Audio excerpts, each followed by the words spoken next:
In the sandy flats, a clownfish family has made their home.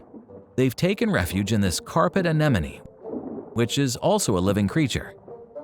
Its tentacles are perfect protection. The male is always busy cleaning, all to impress the female. But there's one problem: nowhere to lay the eggs. That shell looks promising. Just a bit more.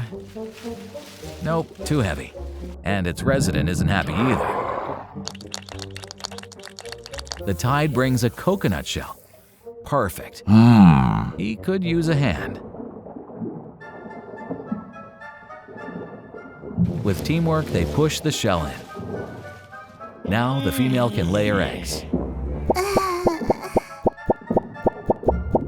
The male proudly fertilizes them. Oh. In 10 days, their amazing little ones will hatch.